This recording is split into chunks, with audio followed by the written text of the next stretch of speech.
Les amis, je vous propose qu'on démarre. Je sais que vous avez envie de papoter, etc.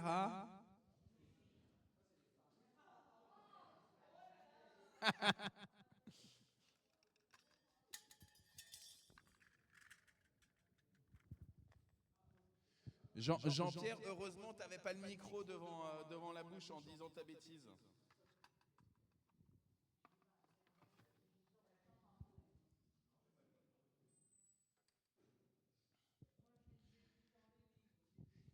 Liv, est-ce que tu veux un appareil pour les oreilles?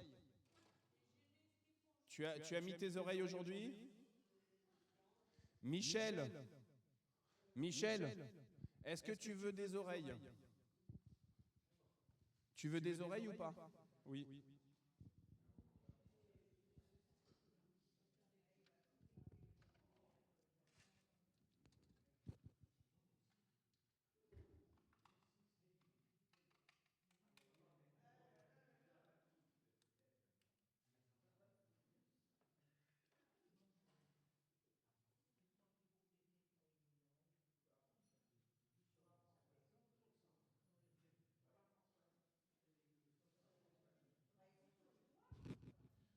Voilà.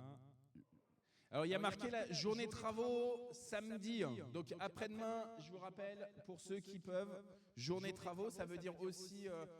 et d'ailleurs, ça sera une question quand même pour le ménage, parce que normalement, cet après-midi, c'est l'après-midi ménage pour le groupe du jeudi. Mais comme, en fait, on a journée travaux samedi, il y en a qui feront les travaux à l'extérieur, mais peut-être qu'il y en a qui se mettront plutôt à l'intérieur pour faire un peu de ménage, les toiles d'araignée que souvent on ne fait pas, etc. Donc je me dis peut-être qu'on peut ne pas faire le ménage cet après-midi et décaler à samedi. En plus, Anne n'est pas là, Caroline pour l'instant n'est pas là, donc je propose que le ménage, du coup, on le garde pour samedi. Pour ceux qui peuvent, en tout cas, donc il y a au niveau du potager, on aimerait bien quand même le préparer un petit peu. C'est peut-être le moment d'ailleurs de planter, de commencer à planter, je sais pas. Sur de la question de l'élagage, sur de la question de tondeuse à gazon, herbe, etc. Sur derrière, on s'est dit si on a beaucoup de monde. Tout à l'heure, Michel, tu me parlais de la question de la lasure, les ISBA, les salles paroissiales. Ça fait longtemps là qu'on l'a pas fait. C'était il y a 4 ou 5 ans, je crois. Donc la porte du presbytère, elle est vraiment, il y a besoin, tu vois. Donc, si on a beaucoup de monde, il y a plein de choses en extérieur, des choses qui concernent la végétation, des choses qui concernent plutôt des travaux de type peinture ou gros travaux avec la tronçonneuse ou je sais pas quoi, mais aussi donc des choses en intérieur. Ils veulent aussi, il y a l'ancien bureau du pasteur qui est derrière, là, qui est en train de se transformer en salle pour les bébés.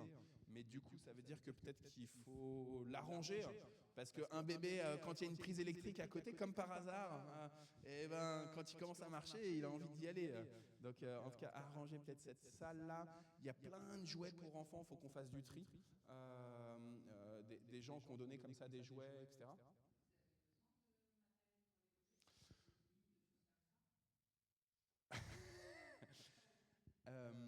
Alors après, il y a un groupe sur WhatsApp, qui est un groupe qu'on appelle Entraide, où les gens qui ont des choses à donner, ils peuvent mettre.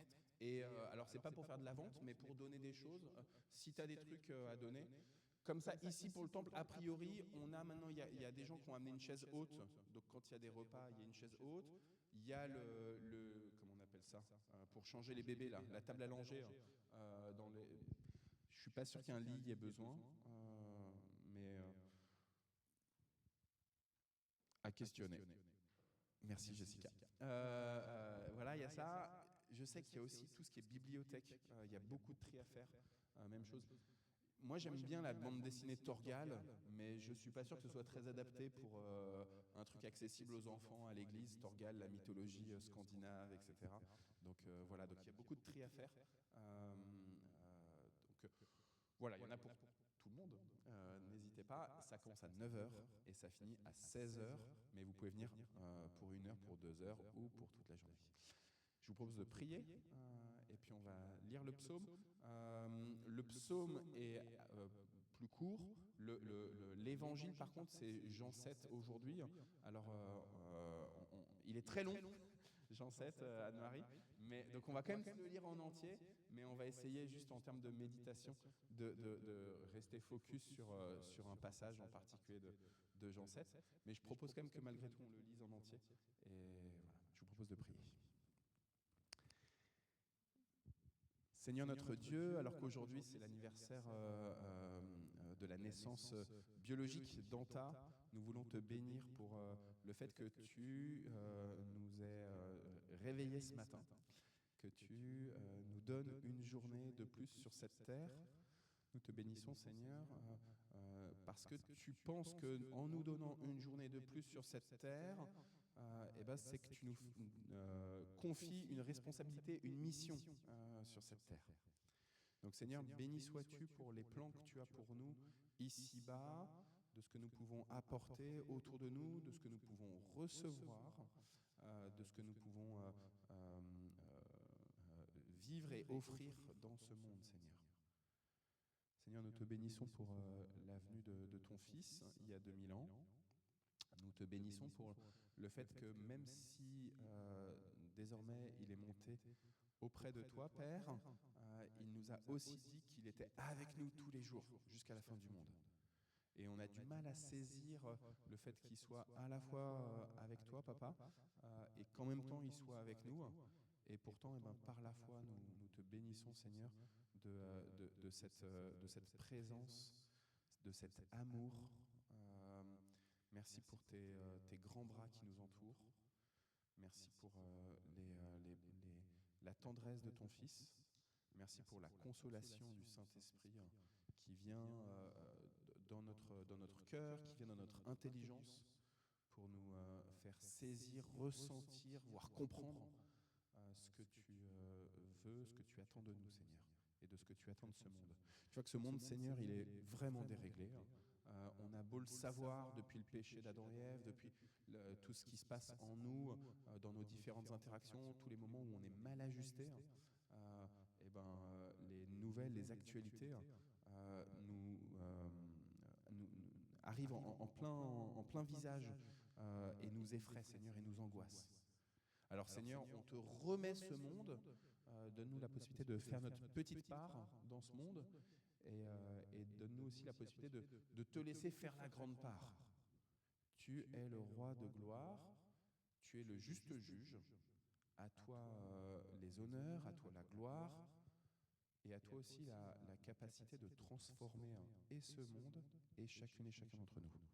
Alors viens Saint-Esprit ce matin, s'il te plaît, et sanctifie-nous. Sanctifie-nous par la vérité. Ta parole, Seigneur, est la vérité. Amen. Excusez-moi d'avoir été long. Voilà, je dis que Jean 7, il sera long. Oui, merci.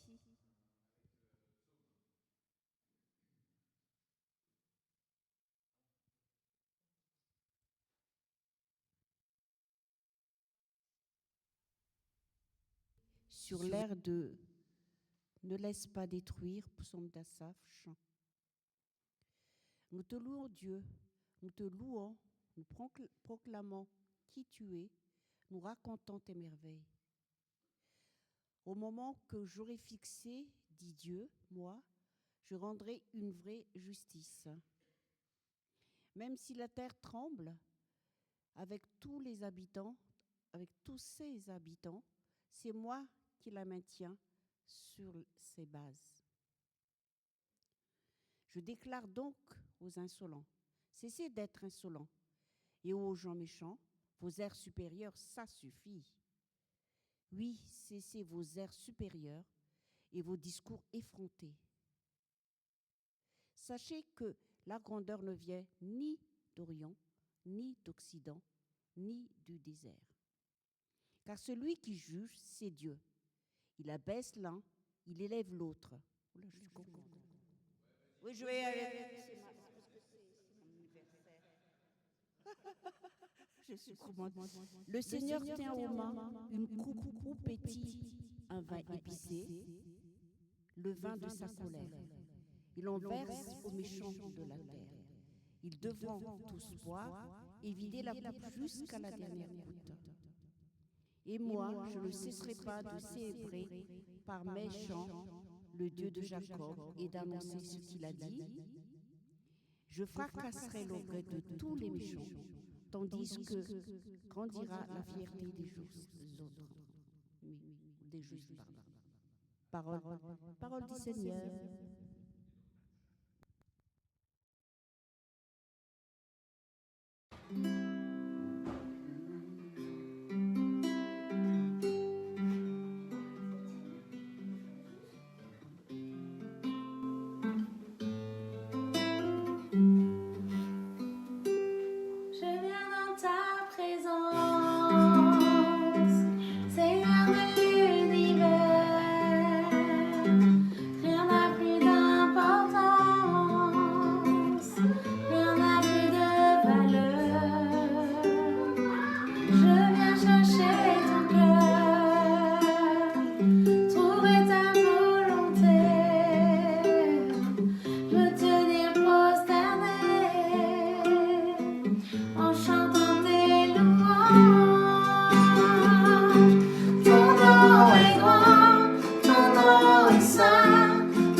Je passerai ma vie à dire à tous les hommes que tu es bon. Oui, je passerai ma vie à dire à tous mes frères que tu es bon.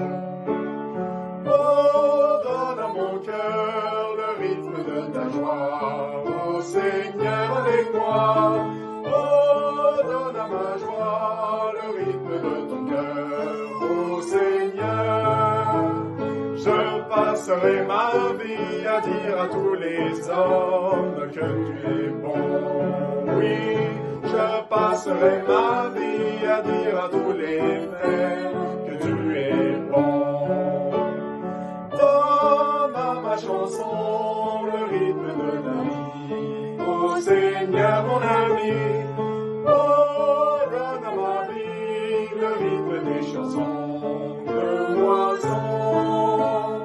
Je passerai ma vie à dire à tous les hommes que tu es bon. Oui, je passerai ma vie à dire à tous mes frères que tu es bon.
source d'amour, fleuve de vie, coule sur moi, coule sur moi, coule sur moi, coule sur moi, coule sur moi, coule pluie de Dieu. Viens, Saint-Esprit, viens par ton feu, brûler l'offrande que je suis. Oh, viens, Saint-Esprit, feu dévorant, brasier d'amour, flamme de vie. Embrase-moi, embrase-moi, brûle. Embrase-moi, embrase-moi, brûle. Embrase-moi, brûle le feu de Dieu.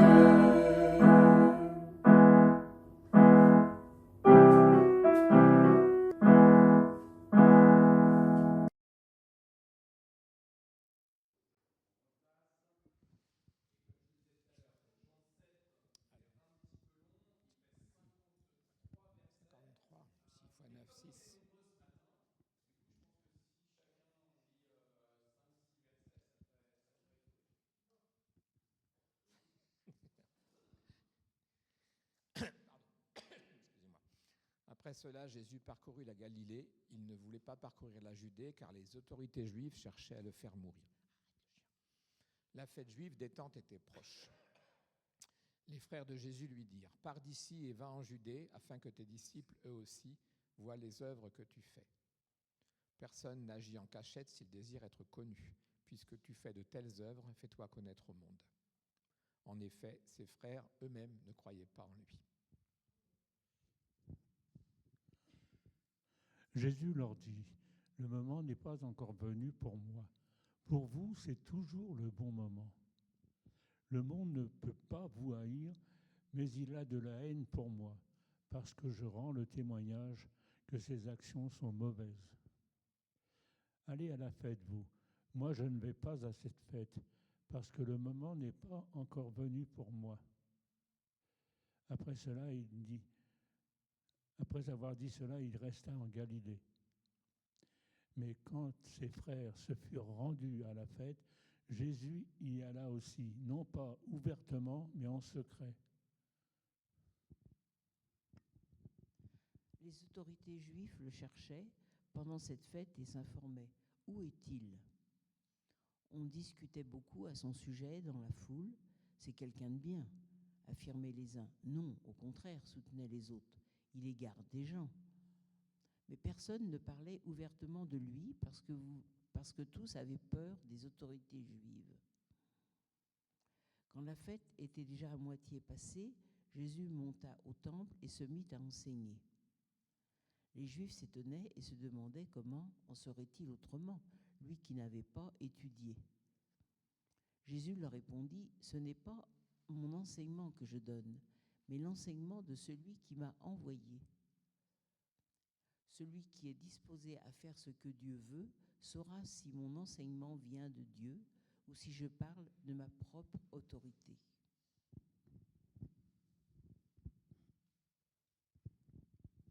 Celui qui parle de sa propre autorité recherche la gloire pour lui-même. Mais celui qui recherche la gloire de celui qui l'a envoyé dit la vérité, et il n'y a rien de faux en lui. Moïse ne vous a-t-il pas donné la loi ? Mais aucun de vous ne la met en pratique. Pourquoi cherchez-vous à me faire mourir ? Les gens de la foule lui répondirent : « Tu as un démon.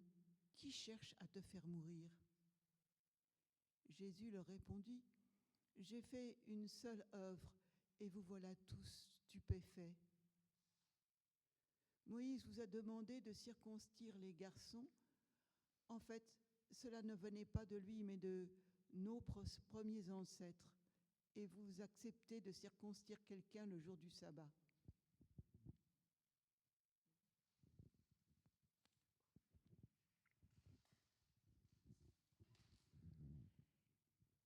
quelqu'un reçoit la circoncision le jour du sabbat afin que la loi de Moïse soit respectée, pourquoi êtes-vous irrité contre moi parce que j'ai guéri un homme tout entier le jour du sabbat?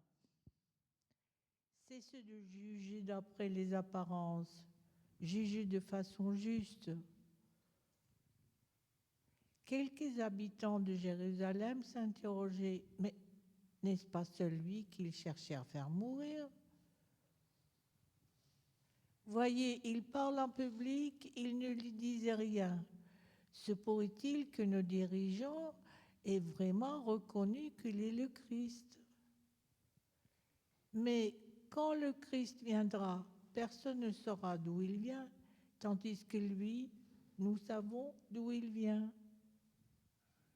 Jésus enseignait alors dans le temple. Il s'écria, « Et moi, vous me connaissez, et vous savez d'où je viens, et pourtant je ne suis pas venu de ma propre autorité. Celui qui m'a envoyé est digne de confiance. Lui, vous ne le connaissez pas. » Moi, je le connais parce que je viens d'auprès de lui et qu'il m'a envoyé. Ils cherchèrent alors à l'arrêter, mais personne ne mit la main sur lui, car son heure n'était pas encore venue. Dans la foule, cependant, beaucoup crurent en lui. Ils disaient, « Quand le Christ viendra, accomplira-t-il plus de signes extraordinaires que n'en a fait celui-ci » Les pharisiens apprirent ce qu'ils murmuraient dans la foule au sujet de Jésus. Alors les chefs des prêtres et les pharisiens envoyèrent des gardes pour l'arrêter. Jésus déclara, « Je suis avec vous pour un peu de temps encore, puis je m'en irai auprès de celui qui m'a envoyé. Vous me chercherez et vous ne me trouverez pas. Là où je serai, vous ne pouvez pas y aller. » Les Juifs se demandèrent entre eux, où compte-t-il se rendre pour que nous ne le trouvions pas? Va-t-il se rendre chez les Juifs dispersés parmi les Grecs et apporter son enseignement aux Grecs? Que signifient ces mots qu'il a dit? Vous me cherchez et vous ne me trouverez pas. Là où je serai, vous ne pouvez pas aller.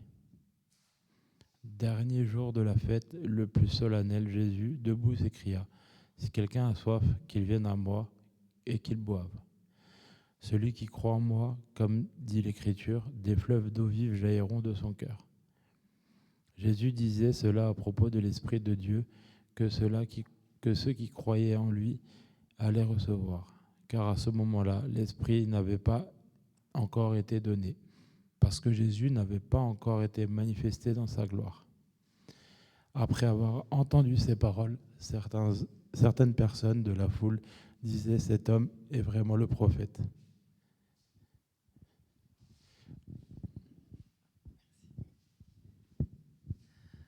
D'autres affirmaient, c'est le Christ. Mais d'autres encore interrogeaient, le Christ pourrait-il vraiment venir de la Galilée? L'Écriture ne déclare-t-elle pas que le Christ sera un descendant de David et qu'il viendra de Bethléem, le village où a vécu David? Les gens se divisèrent donc à cause de Jésus. Certains d'entre eux voulaient qu'on l'arrête, mais personne ne mit la main sur lui. Les gardes retournèrent auprès des chefs des prêtres et des pharisiens qui leur demandèrent « Pourquoi ne l'avez-vous pas amené ?»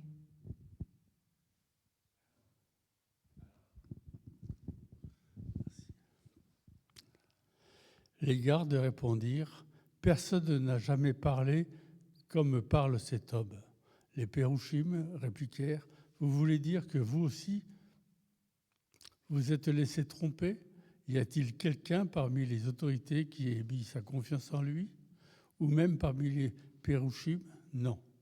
C'est vrai, ces Am Haaretz font des œuvres, mais ils ne connaissent rien de la Torah. Ils sont tous sous la malédiction. » Nagdimon, l'un d'entre eux, qui était venu voir Yeshua auparavant, leur dit « Notre Torah ne condamne pas un homme avant de l'avoir entendu et sans savoir ce qu'il a fait. N'est-ce pas ?»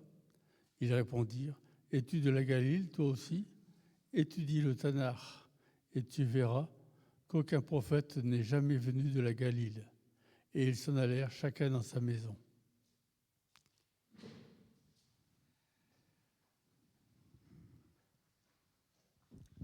Merci beaucoup les amis pour votre lecture. J'ai pas vu le temps passer. Donc même 53 versets, hop, grâce à vos voix, c'est passé rapidement. J'étais frappé avec cet évangile. À nouveau, la semaine dernière, on avait Jean chapitre 2, puisque pour ceux qui ne le savent pas, on suit la lecture qui est proposée avec la Fondation La Cause du Tour de la Bible. Et donc du coup, puisque c'est une lecture continue, la semaine dernière on avait Jean 2, vendredi dernier il y avait Jean 3, mais on n'a pas de culte le vendredi, lundi dernier on avait Jean 4, mais on n'a pas de culte le lundi, et ainsi de suite. Et donc on arrive avec Jean 7 là aujourd'hui. J'étais frappé parce que la semaine dernière, avec Jean chapitre 2, c'est le moment où Jésus accomplit son tout premier miracle aux noces de Cana. Et il y a sa mère qui vient le voir et qui lui dit vas-y, fais quelque chose. Il y a un problème là, on manque de vin. Fais quelque chose.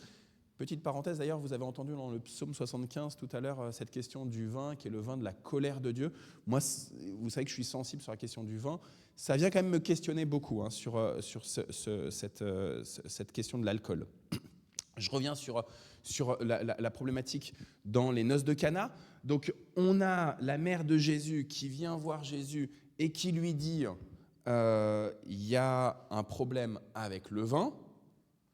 Et la conséquence, la réponse de Jésus, c'est de dire mon heure n'est pas encore venue. Ici, dans Jean chapitre 7, les frères de Jésus, Jean, il est sympa, il nous donne un indice, il nous dit il ne croit pas vraiment en lui. Des fois, on a des personnes qui sont proches de nous, on les aime, elles nous aiment, mais en fait, on se connaît tellement qu'ils ont du mal à imaginer qu'on puisse faire des choses qui soient hors de ceux dont ils ont l'habitude de notre part. On connaît tellement cette personne. On sait exactement comment elle réagit. On sait exactement là où on peut appuyer et comment elle va réagir quand on appuie. Vous voyez de quoi je veux parler ? Ce matin, j'avais une embrouille encore avec les enfants, entre eux, là, et je savais exactement comment, si l'un dit quelque chose, comment l'autre, il va réagir ou surréagir. Et comment d'un seul coup, ça va finir par papa, maman, on a besoin d'aide, il m'embête, elle m'embête, etc., etc. Les frères de Jésus, j'ouvre une toute petite parenthèse, il y a une différence de traduction et d'interprétation selon les dénominations chrétiennes. Classiquement, en protestantisme, on considère que c'est bel et bien des frères de sang et que, alors, certainement que Jésus était le premier des enfants de Marie, mais il y aurait eu d'autres enfants chez le couple Joseph et Marie. Il y a d'autres interprétations qui, notamment chez les catholiques, qui veulent considérer que Marie est restée vierge ad vitam aeternam, de considérer soit que Joseph avait eu des enfants avant d'être en couple avec Marie, donc il aurait des demi-frères et des demi-sœurs, soit que, en fait, quand on dit les frères, c'est comme on le voit souvent dans les contextes africains ou proche-orientaux, en fait, la famille, c'est la famille élargie. Et donc, quand on parle de frères, en réalité, c'est les cousins, voilà, c'est des frères, on est tous ensemble, tous un peu frères les uns les autres. Chez les protestants, on a tendance à dire non, le texte il dit frère, il faut rester accroché sur frère. Voilà. Mais je ferme la parenthèse, c'était juste la petite minute culturelle pour votre information. En tout cas, les frères de Jésus ne croient pas en lui. Ils ne croient pas en lui. Et donc, ils viennent, alors que ça va être Soukhot, on est en fin d'année, fête des récoltes, fête des tentes, c'est une des 3 fêtes de pèlerinage. De la même manière que Pâques et Pentecôte, on monte à Jérusalem, et pour Soukhot, pour la fête des tentes, on monte à Jérusalem. Et donc là, ils disent à Jésus, vas-y, monte à Jérusalem. C'est une fête où on doit, en tant que bon juif, On doit aller célébrer le Seigneur avec toute la communauté israélite dans le temple du Seigneur, dans la ville de la paix. Donc vas-y, monte. Et tous les miracles que tu as faits, tu vas pouvoir les faire là-bas. C'est intéressant quand même que l'évangéliste nous dit, ils ne croient pas en lui, pourtant ils disent, tu fais des miracles, vas-y, fais-le. Si tu veux être connu, si tu veux être célèbre, donne l'occasion pour que les gens te voient accomplir des miracles et que tu sois enfin reconnu, que tu sois enfin célèbre. Est-ce que Jésus, il veut être reconnu? Est-ce qu'il veut être célèbre? En fait, je pense que là, il y a une vraie question profonde pour nous, aujourd'hui, en 2026, où nous, on le croit, appelés à faire de toutes les nations des disciples de Jésus, à enseigner les paroles que le Seigneur a proclamées dès la Genèse jusqu'à l'Apocalypse, en considérant que cette parole, c'est vraiment incarné en Jésus. Et que notre mission, elle est d'annoncer et de faire rayonner Jésus-Christ, de le faire connaître à un plus grand nombre. Pourtant, Jésus, ici, voire à chanter dans le métro. Pourtant, Jésus, ici, dit « Mon heure n'est pas encore venue ». En quoi elle n'est pas encore venue, son heure? Est-ce qu'elle n'est pas encore venue parce que, comme aux noces de Cana, en fait, l'heure de Jésus, c'est le moment de la crucifixion, le moment de la passion à Jérusalem, le moment de la résurrection? Ou est-ce que l'heure de Jésus, je vous pose la question, évidemment que vous sentez que c'est orienté de ma part, mais est-ce que l'heure de Jésus n'est pas le moment où la personne qui est face à moi est en capacité de recevoir le Christ? Alors qu'on aurait tendance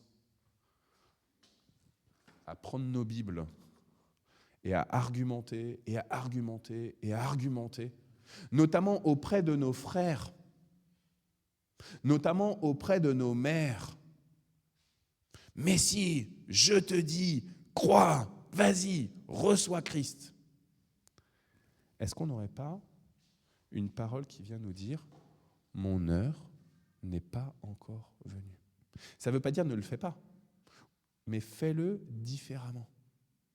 Fais-le différemment. Laisse-moi, moi-même, le Christ, agir.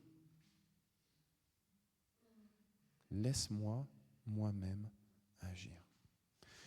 Les frères de Jésus insistent. Vas-y, va à Jérusalem, fais-toi connaître, viens resplendir de ta gloire. Tu vas faire des choses exceptionnelles. Il vient juste avant de faire la multiplication des pains. Je veux dire, miracle énorme. 5000 hommes, sans compter les femmes et les enfants, nous dit Jean 6. Pleine révélation. 5000 hommes, plus les femmes, plus les enfants, il faut imaginer au moins 10 000 personnes, quoi. C'est quand même pas mal, 10 000 personnes. Il y a combien de personnes dans ton village, Jean-Pierre? 300? 10 000. Les frères de Jésus lui disent, vas-y. Et puis, en plus, c'est à Jérusalem, la ville royale, où le Messie qu'on attend, il débarque. Vas-y, révèle-toi. Mon heure n'est pas encore venue. Fin du jeu, stop, fini, bye bye, au revoir, amen, terminé. Non, en fait, justement non. Les frères de Jésus partent à Jérusalem, ils suivent les prescriptions de Moïse, ils suivent la fête de l'Éternel, on va à Jérusalem. On est des bons religieux. On nous dit à Pâques et à Noël, tu dois aller à l'église, tu dois aller au temple protestant, je peux ne pas y aller de l'année, je suis un bon religieux, je viens à Pâques et à Noël au temple protestant. Là, je critique les autres, mais je pourrais nous critiquer nous-mêmes.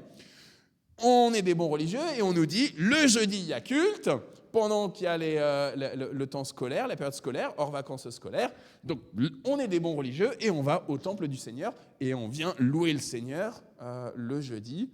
Et puis, en plus, le pasteur vient de nous dire que le dimanche, il y a aussi de culte. Donc, on va venir, parce qu'on est des bons religieux, on va aller le dimanche à l'église aussi. Et puis, on est des bons religieux. Le pasteur nous parle de la journée de travaux du samedi. Et donc, on va aussi, et on va dire, je fais des travaux, non pour ma propre gloire, mais parce que c'est un précepte de Dieu. On m'a dit, il faut faire, il faut faire, il faut faire. Et on voit bien une pression de la religion, qui veut toujours plus. Qui veut toujours plus des fidèles. Qui veut toujours plus des fidèles. Attention, soyez toujours vigilants. L'Église veut toujours plus, mais des fois, elle écrase l'Église. Dieu veut toujours plus, mais Dieu, il restaure. Dieu, il console. Dieu, il prend soin. Dieu, il veut toujours plus, non de ce que vous allez faire, mais de ce que vous allez être vous-même reconnu comme son enfant bien-aimé, pour qui il a déjà offert son Fils unique, pour vous adopter, pour pouvoir vous racheter, pour pouvoir vous adopter. Dieu, il ne peut pas vous adopter s'il n'a pas d'abord dit « tu es saint ». Tu es saint. Il ne peut pas adopter quelque chose qui n'est pas saint, parce qu'il est saint, le Seigneur. Et en envoyant le Christ sur la croix, il rachète tout ce qu'il y a de sale en vous pour que désormais vous soyez saints et qu'il puisse dire « tu es mon enfant bien-aimé. Tu es mon enfant ». Dieu, il n'attend pas qu'on soit des bons religieux qui allons à l'église bien tous les jours, qui nous connectons bien à Zoom, c'est juste un clin d'œil, mais qui nous connectons bien à Zoom sur le tour de la Bible de la Fondation La Cause, etc. Il n'attend pas ça, Dieu. Dieu, il attend juste qu'on puisse dire « Merci, Amen, Abba Père, je t'aime. Malgré tout ce que je traverse, je t'aime, parce que je sais d'abord que tu m'aimes. Même si les tempêtes, elles font rage, même si personne ne croit en moi ici-bas sur cette terre, même si tout le monde a tendance à se moquer de moi et à me dire « Allez, vas-y, va là-bas, fais-toi connaître, révèle-toi ». Je sais que toi, juste, tu m'aimes et tu n'as pas besoin que je me fasse moi connaître. Alors les frères de Jésus vont donc à Jérusalem, en bon religieux, et qu'est-ce qu'on apprend de la part de l'évangéliste ? Jésus va en cachette, lui aussi, à Jérusalem. Et alors que Jésus a accompli des miracles, alors que Jésus il a réalisé des choses qui, forcément, à cause de l'aspect surnaturel de ce qu'il réalise, nous, aujourd'hui, en 2026, on dirait, mais automatiquement, on adhérait. C'est pas possible de ne pas adhérer à Jésus quand on voit la multiplication des pains ou quand on voit l'eau changer en vin. C'est juste impossible. Quand on voit des guérisons, on est obligé d'adhérer. C'est juste pas possible de nier qu'il y a une puissance en lui, de nier qu'il est le Messie qu'on attendait, de celui qu'on attendait pour nous sortir du marasme dans lequel on est. Jésus va aller à Jérusalem tout discrètement, en cachette. Et c'est là où c'est quand même extraordinaire, c'est que alors qu'il arrive discrètement à Jérusalem en cachette, il y a des gens qui parlent de lui. Pourtant, lui, il est de Galilée, il est de là-haut, du nord. Il y a des gens qui parlent, il y a des rumeurs qui parlent. On se questionne, est-ce qu'il est le Messie ? Non, il n'est pas le Messie. Si, il est le Messie, il fait des choses extraordinaires. Non, il éloigne les gens de Dieu. Jésus pourrait rester juste discret comme ça. Son heure n'est pas encore venue. Son heure n'est pas encore venue. Il n'est pas encore sur la croix, là. Ce n'est pas encore la pleine manifestation. Il est ressuscité, Christ est ressuscité. Il est ressuscité, Christ est ressuscité. Et pourtant, il va aller au temple de Jérusalem et il va se mettre à enseigner. Il a accompli des miracles. Ça questionne les gens. Jusque dans la capitale Ça questionne les gens. Et alors qu'il se met à enseigner, alors qu'il donne des paroles qui non manifestent sa gloire à lui, non que lui se met en avant, en disant « Je suis le grand, je suis, alléluia, amen ». Il dit « Regardez, je viens annoncer juste qui il est, lui, le Seigneur, le Dieu, qui connaît toutes choses, qui connaît exactement les cœurs, qui sait scruter ce qu'il y a dans l'intimité de chacune et de chacun, qui connaît les secrets, qui connaît toutes les profondeurs de nos entrailles, qui sait dans les moments où c'est facile et dans les moments où c'est difficile, dans les moments où on est dans le jeu religieux, le jeu J-E-U-X, X, pas forcément d'X, je ne sais pas jamais sur le jeu s'il y a toujours un X ou pas. Dans le jeu religieux, dans le paraître religieux, ou si là on est en relation d'intimité avec notre Père. Alors que les frères de Jésus, ils attendent que Jésus il rayonne de gloire et de splendeur, Jésus, lui, il attend que ce soit son Père qui rayonne de gloire et de splendeur. Je me souviens quand j'étais jeune adulte, vieil ado, jeune adulte, et que je commençais vraiment à être très zélé pour le Seigneur, et ben, j'avais des t-shirts avec marqué Jésus, Jésus t'aime, etc. Et j'étais très heureux d'avoir ces t-shirts-là, et je m'en suis fait fabriquer, etc. Et je détournais des logos de marques, et je faisais imprimer des t-shirts, etc. Avec ces logos, mais avec à la place du logo de marque, marqué Jésus. Je me rappelle, il y avait les magasins Auchan, à ce moment-là, leur slogan, c'était « La vie, la vraie ». Et donc, j'avais fait un logo de Auchan. À la place, il y avait marqué Jésus avec la typographie de Auchan et avec marqué « La vie, la vraie ». Et j'allais dans le métro à Paris et je me mettais j'imprimais des affiches. Je me scotchais les affiches comme ça, avec des Jésus, je t'aime, tu es important aux yeux de Jésus, etc. Et j'allais comme ça dans le métro. Et en fait, ça faisait beaucoup parler, les gens. Mais ça faisait en fait beaucoup se moquer. Est-ce qu'il fallait que je le fasse ? En tout cas, moi, je sentais que j'avais besoin de le faire à ce moment-là. J'étais zélé, j'avais besoin de le faire. Et même le fait de me mettre un peu en situation délicate dans le regard des autres, eh ben, ça me confortait aussi dans mon élan missionnaire. Maintenant, est-ce que ça a permis à ce qu'il y ait des évangélisations ? Est-ce que ça a permis qu'il y ait des vies qui se tournent à Jésus ? Eh ben, en fait, ça ne m'appartient pas. Mais finalement, souvent, quand on se met dans une démarche missionnaire, en tout cas, moi, c'est souvent été mon cas, j'attends à voir le fruit. Je commence l'élan, je vais prendre soin de quelqu'un, j'attends que la personne, elle puisse dire « Oui, c'est bon, j'adhère à Jésus, ça y est, Jésus, il est mon roi ». Ça ne m'appartient pas. Ce n'est pas à moi de proclamer « C'est le temps, Jésus, où tu dois venir maintenant ». Ça appartient au Père qui connaît le temps, qui connaît l'heure. Ça appartient au Fils de permettre de se révéler à lui, non pour lui-même, mais pour révéler l'amour du Père. Voilà, moi, c'était juste mes réflexions là sur Jean 7. Je dis, c'est pas tout l'évangile selon Jean chapitre 7, là, ce qu'il est long, mais peut-être que vous avez telle parole ou tel verset qui vous fait réagir, ou tel truc où vous n'êtes pas d'accord avec moi, ou tel truc où vous êtes d'accord, ou peut-être que vous pensez à autre chose. Je vous laisse la parole. Je vais m'éloigner un peu du texte, en fait.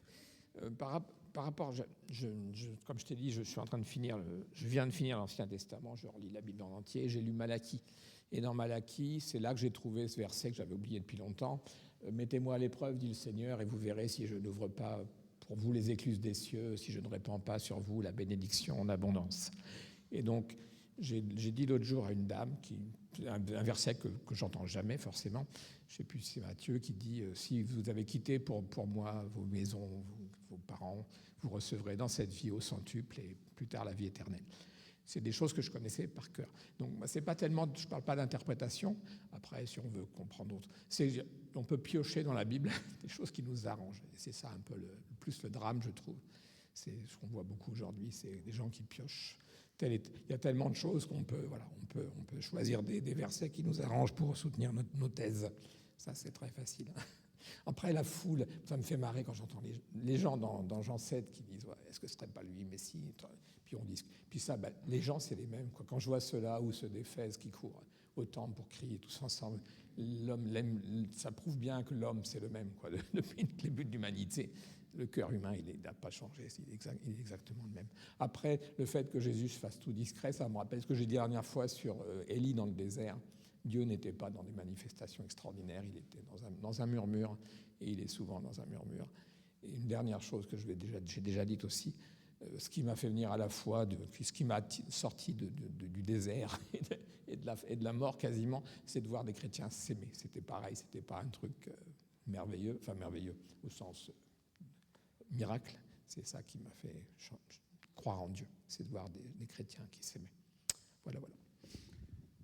Je te prends juste le micro 2 secondes, parce que ce matin je lisais la newsletter de Info Chrétienne, donc un média en ligne qui est plutôt évangélique, mais qui est ouvert à l'ensemble de la foi chrétienne, et qui le titre de l'article qui était mis en avant là, c'était « Un livre évoque les preuves historiques de l'existence de Jésus ». Je vous lis juste le pitch là de début, le chapeau. Jésus-Christ a-t-il vraiment existé? C'est la question à laquelle répond le livre Jésus-Christ, l'épreuve historique de son existence, de l'auteur Jean-Paul Lefebvre-Fillot, paru le 15 avril. Il expose les témoignages des écrivains antiques, des savants, des voyageurs, des archéologues qui confirment son existence. Je trouve que c'est intéressant parce que ça vient questionner ce que beaucoup de gens se disent, est-ce qu'il a existé, pas existé, etc. Mais en fait, finalement, c'est pas ça qui va susciter la foi.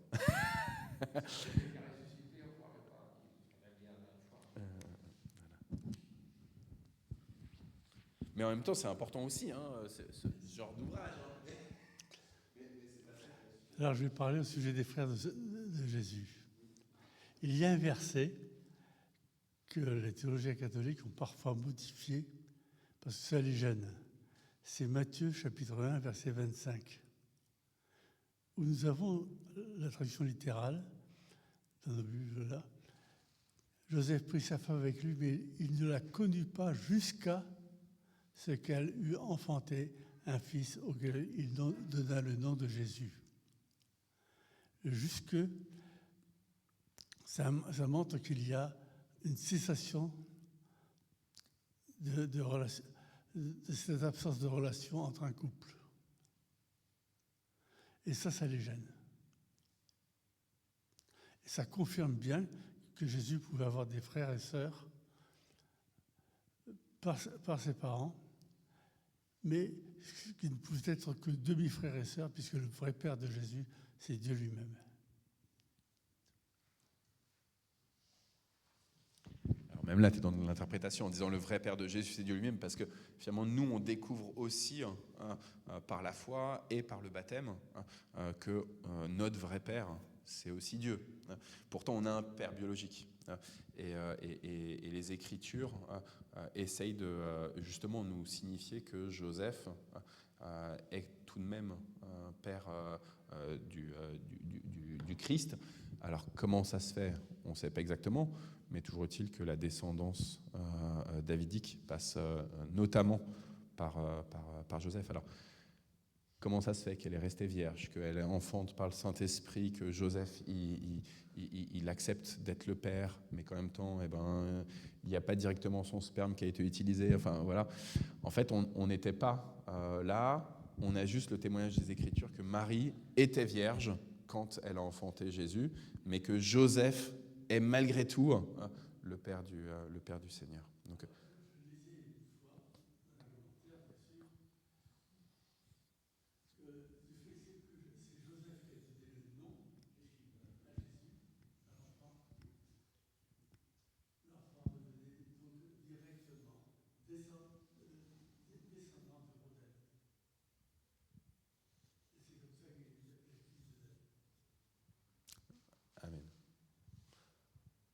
Est-ce que quelqu'un veut réagir encore sur Jean 7 ou sur révélation par révélation, caché, envoyé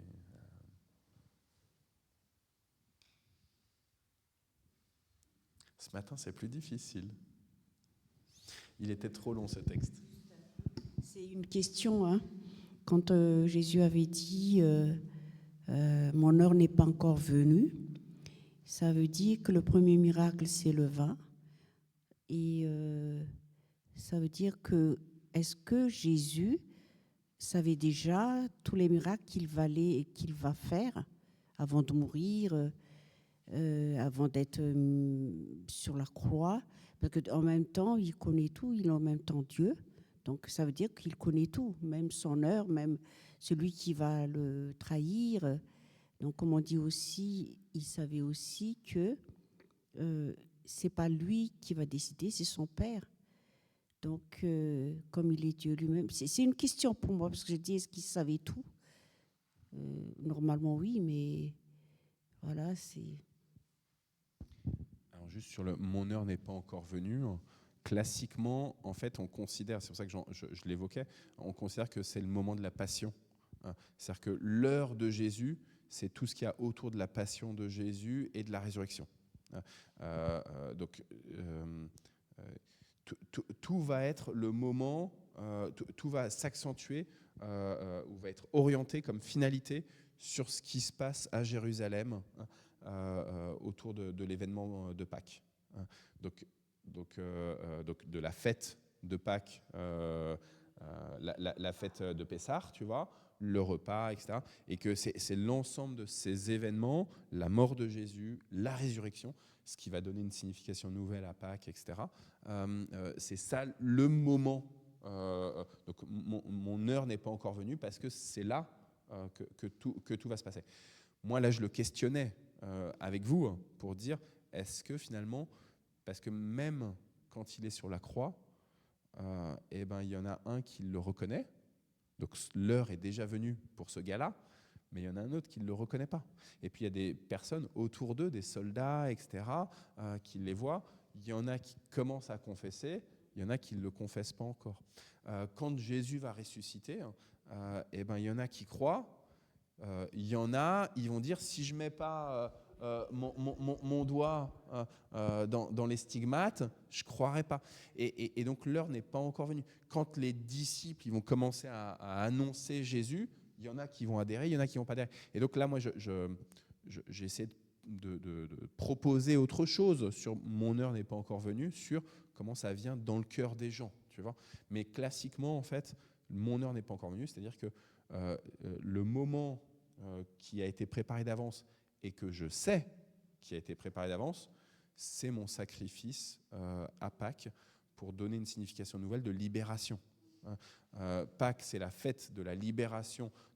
On sort de l'esclavagisme, on sort de ce qui nous emprisonne, de ce qui nous enferme, on va vers la liberté. Et désormais, ce passage-là, de la mort à la vie, de l'enfermement à la liberté, il n'est vécu que par le Christ lui-même qui passe de la mort à la vie. Donc voilà. Je ne sais pas si je suis clair. J'avais à peu près le même ressenti que vous, mais du coup, tu as répondu. Des fois, je me demande si on n'oublie pas aussi un peu, ou qu'on biaise un peu la place de Dieu, parce que je trouve que dans tout ce que fait Jésus, pour moi, je ressens qu'il a cette humilité-là de dire, je suis juste un bon transmetteur de la parole du Père, je suis juste là pour vous montrer. Et je pense que parfois, justement, à vouloir... à être très très investi, parfois on biaise un peu notre propre position en oubliant que finalement le miracle il vient de Dieu et que nous, tout comme Jésus son fils, on peut éventuellement transmettre sa parole, mais que je pense que parfois on reste pas forcément à notre place. Et Jésus, je trouve que dans tout son parcours, il a beaucoup d'humilité et tu viens de nous expliquer le rôle de l'heure, mais il n'empêche que quand il dit aussi c'est pas mon heure, j'ai eu ce sentiment que il voulait voulait dire aussi, voilà, c'est pas maintenant, c'est pas moi qui choisis, je suis humble, c'est le Père qui décidera les moments où je vous montrerai parce que c'est lui qui vous montre. En fait, je ne sais pas si ça vous est déjà arrivé, hein, mais il y a des moments où on sent profondément que le Seigneur nous dit de dire quelque chose ou de faire quelque chose. On le sent en nous-mêmes. Et alors, est-ce qu'on reconnaît que c'est la voix de Dieu directement ? Peut-être pas, parce qu'on n'est pas toujours très au clair que c'est la voix de Dieu, mais on sent en nous qu'on est là, on doit faire quelque chose, on doit dire quelque chose. Jésus, par sa double nature, qu'il est à la fois pleinement humain, mais il est aussi pleinement Dieu, eh ben, il reconnaît parfaitement la voix du Père. Et donc, quand il dit mon heure n'est pas encore venue, ou il faut maintenant que je monte à Jérusalem, tu vois, quand il l'annonce, il faut maintenant que je monte à Jérusalem, c'est parce que en fait, lui, il ne se trompe pas quand il entend la voix du Père. Il sait très bien quand il entend la voix du Père, alors que nous, c'est pas toujours très clair. Pour lui, c'est parfaitement clair. Parce qu'il est complètement Dieu. Il se trouve juste que, parce qu'il est aussi complètement humain, il nous dit nul ne connaît parfaitement les choses, seul le Père les révèle. Et ça c'est chez Jean, et ceux à qui le Père décide de le révéler. Et donc du coup, est-ce que Jésus, il sait exactement ce qui va se passer demain, après-demain, après-après-demain ? En tant que Dieu, il est en capacité de tout savoir.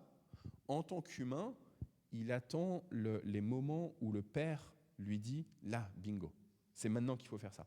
Et alors que nous, on a tendance à toujours planifier les choses, à chiffrer les choses, en fait, Jésus, il accepte d'habiter réellement le présent. Dieu, il est au-dessus du temps. Donc Dieu, pour lui, il n'y a pas de présent.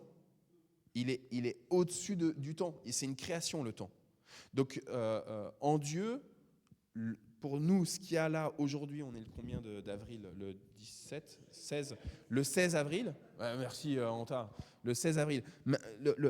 Pour le 16 avril, Dieu, il sait qu'on est le 16 avril dans notre monde à nous, mais en fait, il voit déjà le 17 avril, il voit déjà le 15 avril dans le même temps, tu vois ? Et donc, Christ, pleinement Dieu, il est au-dessus du temps, et en même temps, pleinement humain, il est incarné dans le présent. Et il va beaucoup insister dans ses enseignements sur le fait qu'on se prend beaucoup la tête pour planifier les choses, mais qu'on doit apprendre à habiter pleinement le présent et à être attentif à chaque jour sur ce que le Seigneur veut que l'on fasse pour chaque jour, ou à chaque heure, ou à chaque minute. Tu vois ? Alors du coup, est-ce que Jésus sait sa mission du sacrifice ? Du coup, là, on en est sur de l'interprétation. Moi, je pense que oui, tu vois, parce que on apprend que il est descendu du Père, tu vois. Donc, il y a quand même des éléments de ce qu'il savait en tant que Dieu le Fils, en tant que seconde personne de la Trinité. Il connaît sa mission, tu vois. Maintenant, le moment de la révélation, c'est le Père qui dit, bing, c'est maintenant, quoi. Abraham voulait mettre sur le... comment on l'appelle ? Voilà. Lui, il ne savait pas parce qu'il n'est pas Dieu. Donc, quelque part, à contrario, Jésus le savait.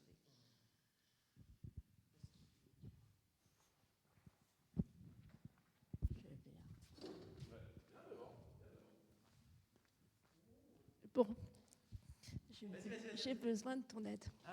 Voilà. Donc, j'ai reçu 2 images pendant que... Oui, mais moi, tu sais, c'est difficile pour moi, ça. Alors, la première image, c'est une personne qui est très triste et qui se sent mal et qui dit « Moi, je ne sers à rien ». Et Dieu lui dit « Mais moi, je t'entends et tu ne sers pas à rien ». Et cette personne, elle dit « Je suis triste, ça va pas, je suis usée, je sers à rien, je suis là pour rien, je viens et rien ne se passe. Et Dieu l'a entendu. Et Dieu veut dire à cette personne, non, tu ne sers pas à rien, prie. Voilà, le mot pour toi, c'est prie. Prie parce que cette prière, c'est comme un peu un mur et il y a des briques. Et toi, en priant, eh ben, tu vas mettre les briques et c'est moi qui serai le ciment. Voilà, donc Dieu veut dire à cette personne, prie. Voilà, j'ai reçu une deuxième image.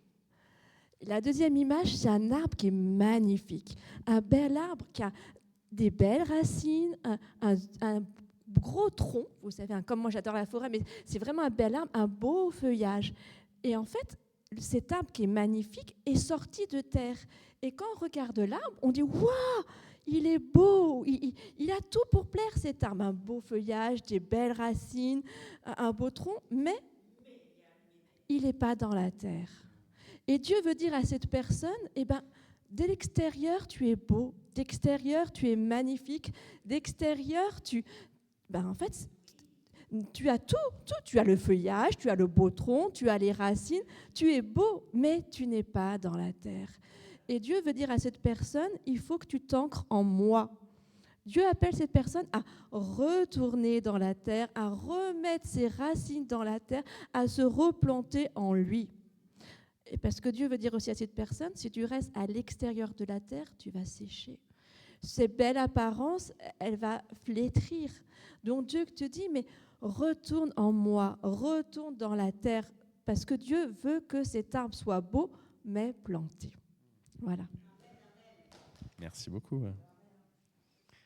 Merci Anne-Marie. Donc voilà, quand quelqu'un reçoit comme ça des images, hein, c'est adressé à quelqu'un certainement, donc il y en a deux, hein, dans notre assemblée, soit ici au temple, soit aussi par Facebook. Hein, on parle aussi aux frères et aux sœurs qui sont connectés. Anne-Marie se permet pas de dire à qui ça s'adresse directement. Elle ne sait pas. Voilà. Mais donc voilà, que chacun questionne aussi, sente. Hein, même chose, quand tout à l'heure on disait, on sent dans notre cœur si c'est pour nous ou pas. Et puis peut-être aussi que ça peut être plusieurs personnes parmi nous. En tout cas, ça c'est dans l'intimité avec Dieu, ce genre de vision prophétique. Merci d'avoir osé venir devant et de nous transmettre. Mais merci vraiment, Anne-Marie. Et le Seigneur, il te permet aussi justement de continuer à penser tes propres plaies en faisant ça. Est-ce qu'il y aura encore une autre prise de parole, une réflexion sur... Rebondir sur ce qu'a dit Anne-Marie, je suis contente qu'elle ait dit ça. Juste de dire, si on est là, c'est que c'est Dieu qui a voulu qu'on soit là. Donc il y a toujours quelque chose, ça n'arrive jamais tout seul, il y a toujours une raison pour Dieu. Donc si tu es là, c'est qu'il y a une raison. Voilà, c'est tout. Le chemin qui m'a amené ici, je ne vais pas vous le raconter, non, je ne vais pas vous le raconter.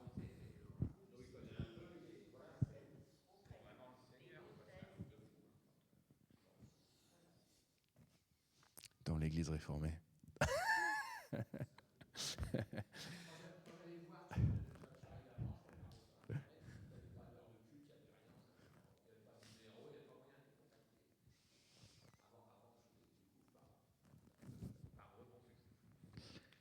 Voilà, on bénit le Seigneur pour son Église, on bénit le Seigneur pour pas les églises seulement de fait de main humaine, hein, que sont les bâtiments.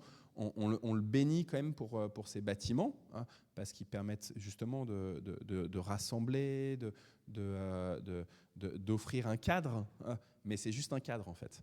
Donc on le bénit pour l'Église faite de vous, de nous, et des ouvriers que vous êtes, des serviteurs, des servantes que vous êtes. Chacun d'entre nous fait partie de ce corps et a du coup toute légitimité pour parler de son Père Céleste.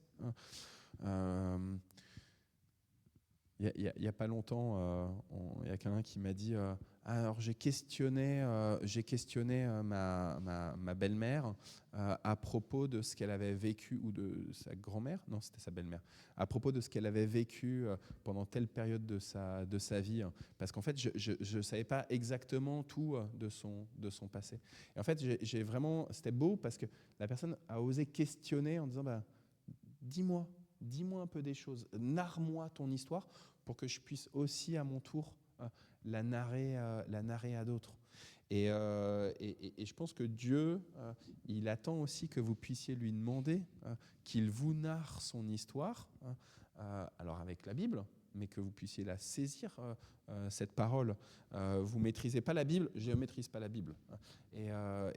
Mais Dieu veut vous raconter son histoire pour que vous puissiez aussi ensuite, parce que vous en vivez, la raconter. Et vous êtes légitime pour ça. Vous êtes vraiment légitime. Je vous propose qu'on prenne le temps de prière, du coup. En fait, même si vous n'avez pas beaucoup parlé les uns les autres, il est 11h10, donc on est pas mal. On est pas mal. Le fil rouge, il faut que je change vraiment les piles de l'horloge là-haut. Mais peut-être qu'on fera ça samedi pendant la journée de travaux, de changer les piles de l'horloge. C'est un gros travail. Le fil rouge de Portes Ouvertes, donc, qui nous demande de prier pour l'Afghanistan cette semaine. Vivre sans droit, sans choix, sans espoir, c'était le quotidien de Zaki en Afghanistan.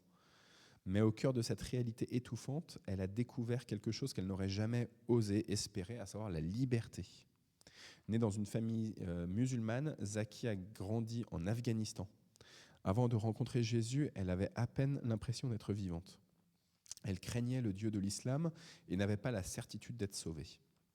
Comme tant d'autres femmes de son pays, dont Ariana, une autre chrétienne afghane, sa vie ne lui appartenait pas. Chaque aspect de son existence était contrôlé par des règles strictes. Nos têtes devaient être couvertes, nos visages devaient être couverts, nos mains devaient être couvertes, nos corps devaient être couverts entièrement.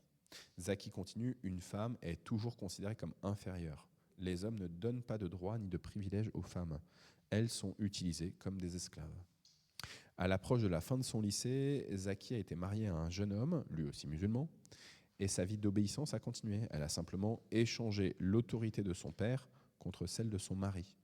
Elle n'aurait jamais imaginé que la vraie liberté était possible, jusqu'à ce qu'elle en soit témoin à l'intérieur de sa propre maison, lorsque son mari a décidé de suivre Jésus. Du coup, on nous demande de prier pour les chrétiennes afghanes, en particulier pour Zaki, de prier pour ceux qui vivent secrètement, pour que le Seigneur les protège, mais aussi les utilise pour qu'ils deviennent témoins de l'amour de Dieu. Et puis prier pour les réfugiés afghanes dans d'autres pays et qui sont extrêmement vulnérables en raison de leur situation matérielle, mais aussi en raison de leur foi. Voilà.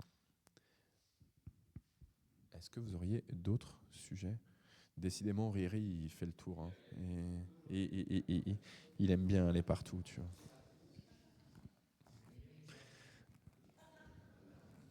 Il est habitué toujours d'être avec son maître, tu vois. Donc, et là, il est content. Il y a plein de dames qui veulent bien le caresser. C'est un dragueur.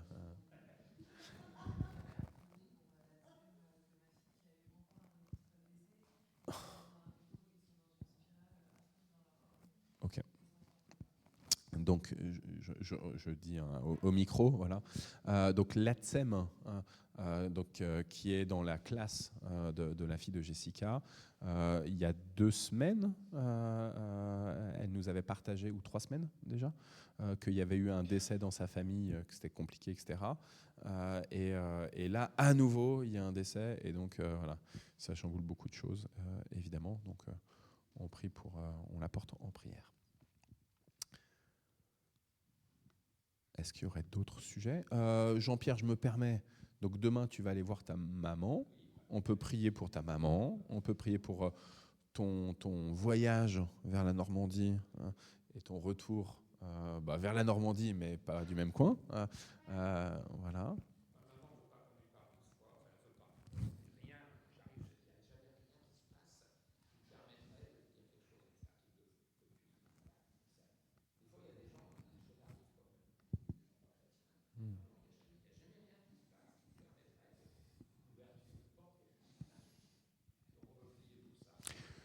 Prions pour que ce soit l'heure, que l'heure soit venue pour ta maman. Voilà. Paul, il va utiliser un terme pour dire, qu'on a traduit par Viens Seigneur, c'est Maranatha. Donc c'est un mot qu'on dit des fois dans l'assemblée. Anta, puisque c'est ton anniversaire, on veut prier pour toi, particulièrement. Voilà. En ce jour de tes 17 ans.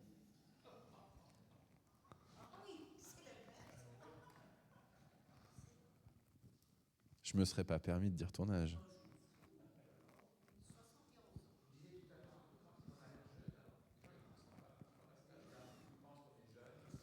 Mais vous êtes jeune.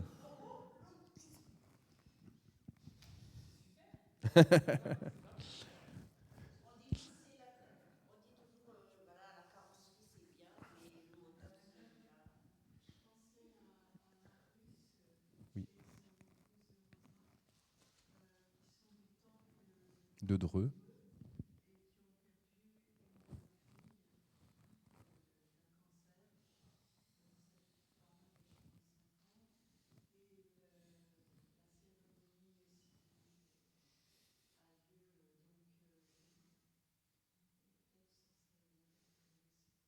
Voilà. Donc, voilà. Et donc Marius est membre du conseil de Dreux, du conseil presbytéral de Dreux. Voilà. Donc, il se préparait depuis plusieurs mois. Mais voilà. Voilà. Merci Sylvie. On peut prier pour toi aussi, Sylvie, qui est avec nous pour la première fois pour le culte du jeudi. Voilà, donc Sylvie, elle habite pas très très loin d'ici, mais c'est pas ici son église. Elle a une église à Paris, qui est à côté de la place de la Bastille, qui s'appelle le Temple du Marais. Et puis elle fréquente aussi, elle accompagne, elle soutient l'église de Dreux, donc qui est une église qu'on revitalise depuis quelques années. Voilà, on s'est vu dimanche dernier. Il y avait quand même un petit monde dimanche dernier. On était pas loin de 30, on était 25-30, quelque chose comme ça. Donc on sent que cette église de Dreux, petit à petit, elle commence à avoir une assemblée qui a envie de vivre des choses ensemble. Donc on prie aussi du coup pour cette église de Dreux. Voilà, les différents combats qu'on peut avoir les uns les autres. Kevin, ça faisait très longtemps qu'on ne t'avait pas vu pour un jeudi. Aussi parce que niveau travail, en fait, tu étais pris maintenant. On a eu l'habitude de t'avoir ici dans une période où justement tu n'avais pas de travail. Mais donc on est très heureux, Kevin, que tu sois avec nous. On prie pour ta famille, on prie pour, en particulier ton épouse, Corinne, mais aussi pour les enfants. Voilà, c'est une bénédiction que tu sois avec nous, Kevin. La paix sur toi. La paix sur toi.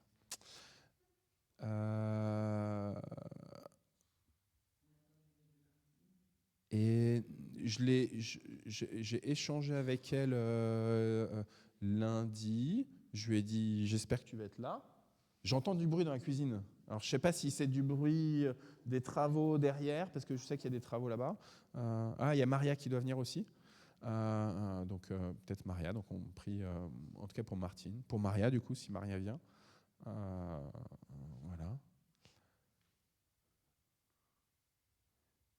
On prie, Alain, je me permets, parce que ça a été un sujet de grosse prière mardi après-midi pendant le groupe de prière sur votre question appartement, à Nicole, à Lydie et toi. On sait que c'est compliqué. On sait que c'est compliqué là où vous êtes. On sait que c'est compliqué de là où vous pourriez aller. Et il y a plein de possibilités. Il y a plein de choses où voilà, il faut clarifier, etc. Ça crée des choses qui sont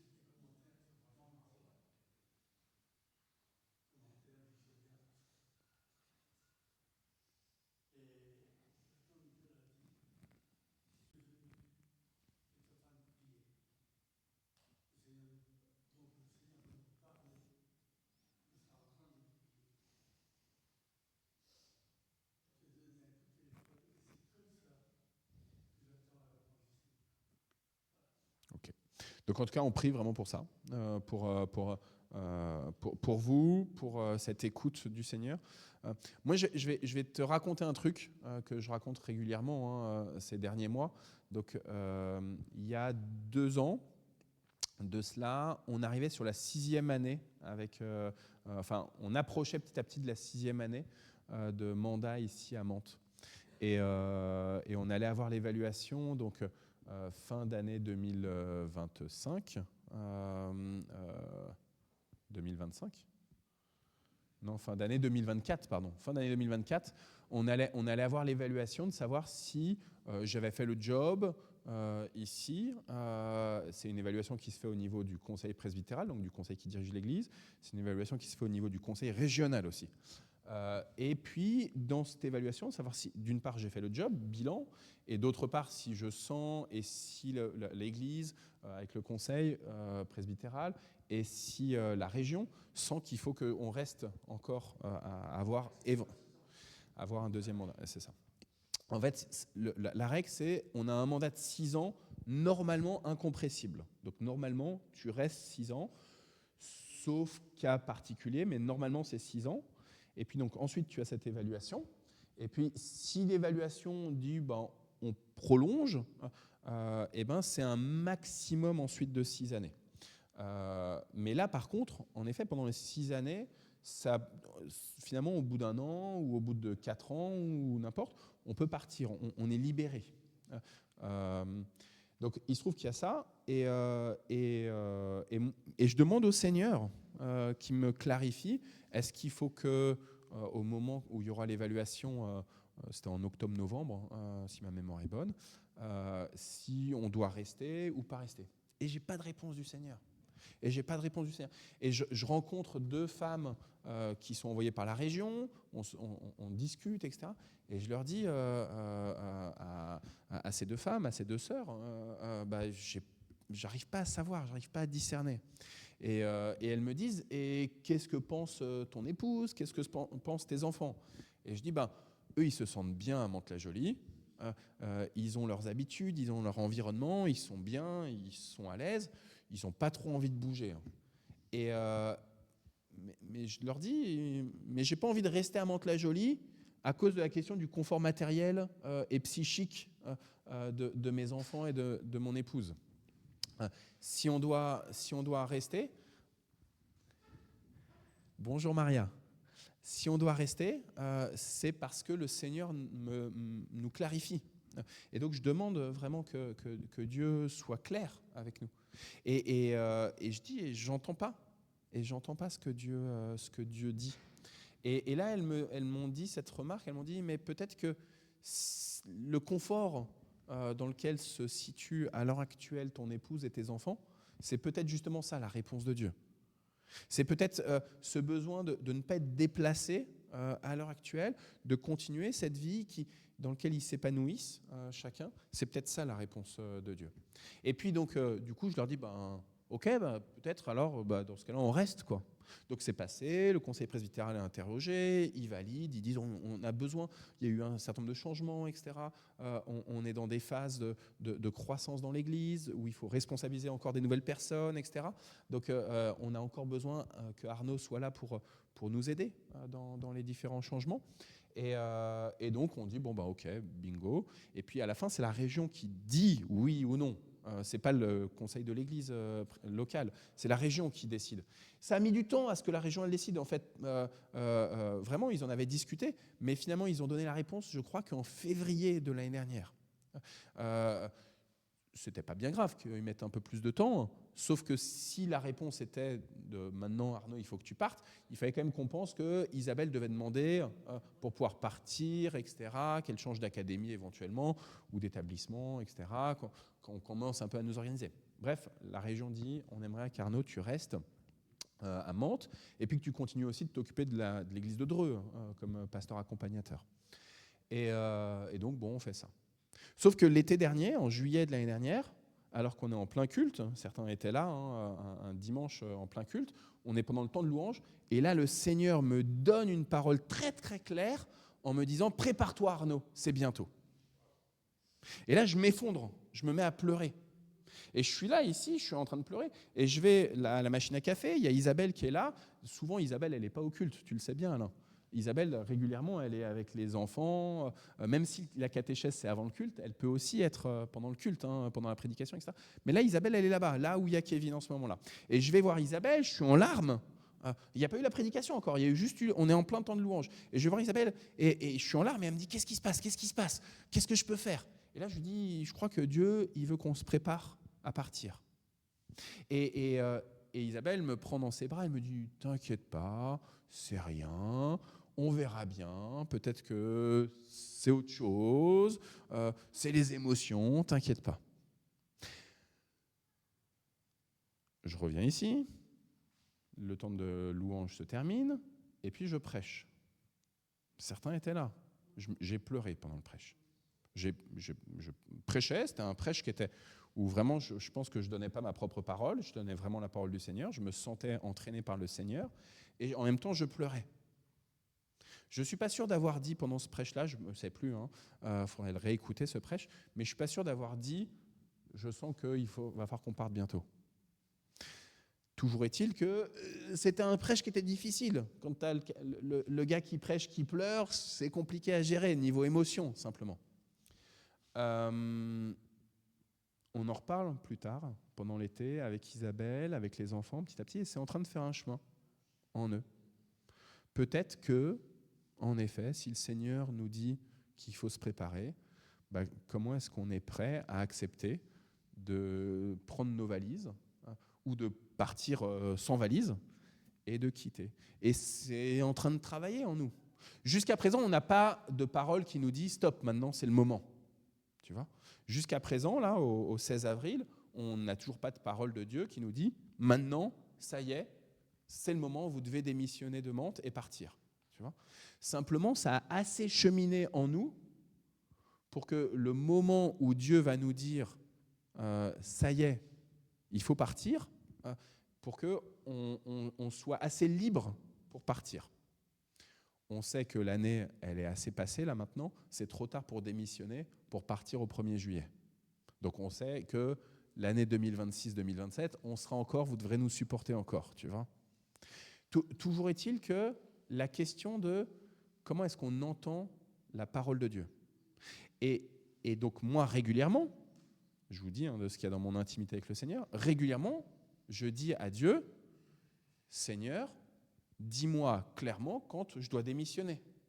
Pourquoi ? Parce que c'est comme ça qu'il a agi dans mes précédentes paroisses.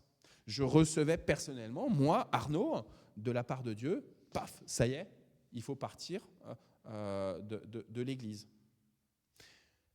Quelqu'un, la semaine dernière, ou c'était en début de semaine, je ne sais plus, m'a dit, mais est-ce que tu laisses la possibilité à Dieu d'agir différemment cette fois-ci que les fois précédentes? Je n'ai pas de réponse. Je te partage juste un témoignage de quelque chose qui travaille en moi actuellement. C'est-à-dire que moi, j'aurais tendance à dire, non, Dieu, il m'a... Et j'ai dit ça à la personne, j'ai dit, Dieu, il m'a toujours parlé clairement dans les moments où il faut que je parte. Donc, j'attends à ce que Dieu me parle de la même manière. Mais comme le disait Jessica tout à l'heure, est-ce qu'on ne prend pas un peu la place de Dieu en exigeant ceci ou cela ? Je sais que tu entends la voix de Dieu. Je sais que Anne-Marie, elle nous a donné des visions que le Seigneur vient de lui donner, etc. Et je sais que le Seigneur, il vous parle à chacune et à chacun. Mais comment est-ce que des fois on enferme Dieu aussi dans une compréhension, tu vois ? Et comment est-ce que d'un seul coup on devient aveugle et sourd à ce que Dieu nous dit d'une autre manière, tu vois ? Je dis pas qu'il fallait refuser cette offre là-haut. J'ai aucune idée réellement. Moi, je ne suis pas Dieu, justement.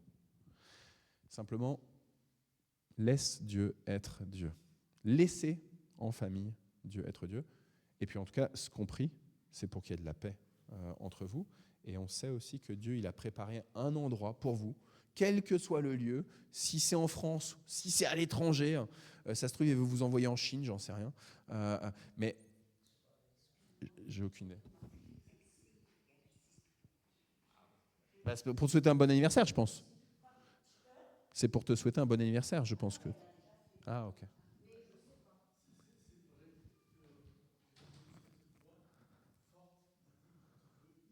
Oui.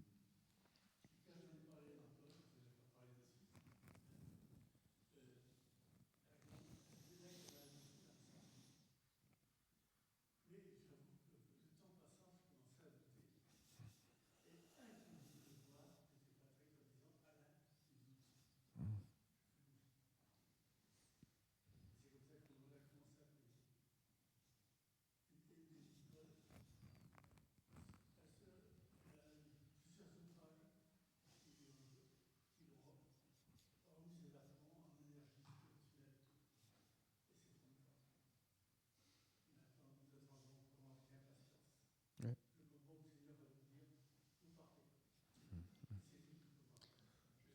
Alors attends, il y a Sylvie qui voulait.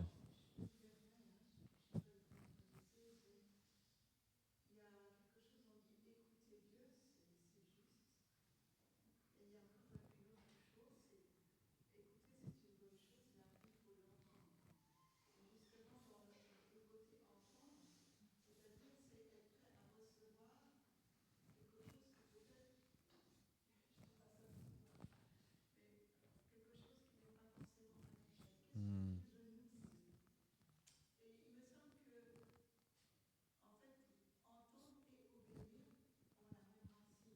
Hmm.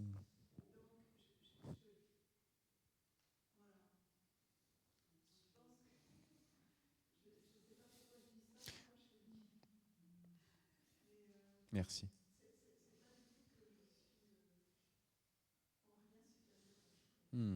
Merci Sylvie, merci. Juste un petit témoignage. La dernière fois où j'ai entendu clairement la voix de Dieu me parler, c'était le 1er janvier 2006, rue des, rue du Télégraphe. Et je revenais à la foi après 23 ans et il y a une voiture qui passe blanche dans la rue. Et le Saint-Esprit m'a dit, je voulais aller dans l'église que je ne connaissais pas, m'a dit c'est le pasteur Suiveux. C'était le 1er janvier 2026. Depuis, je n'ai jamais entendu clairement la voix de Dieu. 2006, 2006. 2006. J'espère que depuis 20 ans, je lui ai obéi, j'ai entendu sa voix, j'ai obéi, sans que j'entende clairement ça empêche pas. Je suis sûr que tu l'as fait, en fait. En fait, des fois, on n'entend pas exactement la voix. Elle arrive différemment. Ouais, ouais, ouais.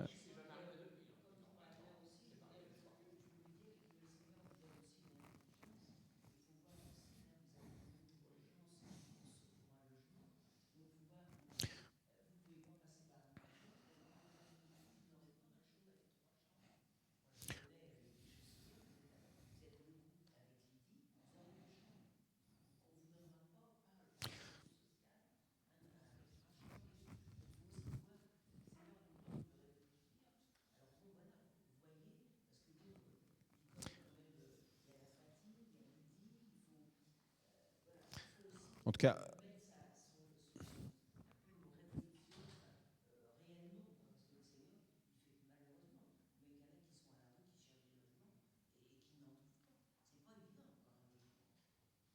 voilà. En tout cas, voilà. Ouais, c'est ça. Je pense qu'on a tous des avis, etc. Le Seigneur sait exactement là où il vous veut, hein, et aussi pourquoi ça dure depuis tant de temps, depuis tant d'années que vous êtes là. En fait, moi, je crois aussi, hein, que si vous êtes là en ce moment même dans cet appart du Val-Fouré, pour l'instant, c'est que vous avez encore des choses à faire là. Donc maintenant, voilà, que le Seigneur continue et surtout d'amener de la paix, voilà. Le temps passe, il faut vraiment compris. Il y a d'autres personnes qui ont des problèmes de logement, donc on peut prier pour toutes ces autres personnes-là. On met pof dans le sac, voilà. Tout à l'heure, on parlait avec Jessica de deuil. Il y a d'autres personnes qui sont endeuillées, ou avec Sylvie de deuil. Donc hop, on met tout ça dans le même panier. Je vous propose de prier. Comme il est déjà 11h30, peut-être qu'on prie juste dans notre cœur et je donne le Notre Père après, si vous êtes bien. Ok.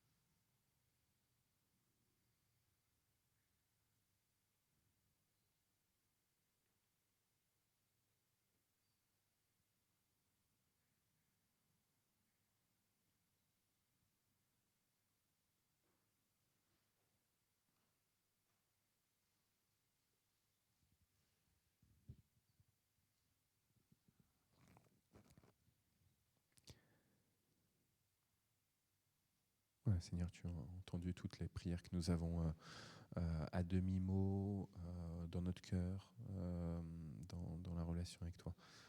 Proclamer, il y a encore plein d'autres sujets, soit qui ont été évoqués, soit qu'on avait déjà à cœur.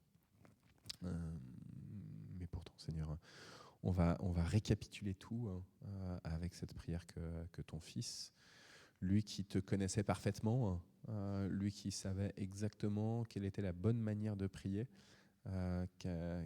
qui nous a révélé cette magnifique prière du Notre Père.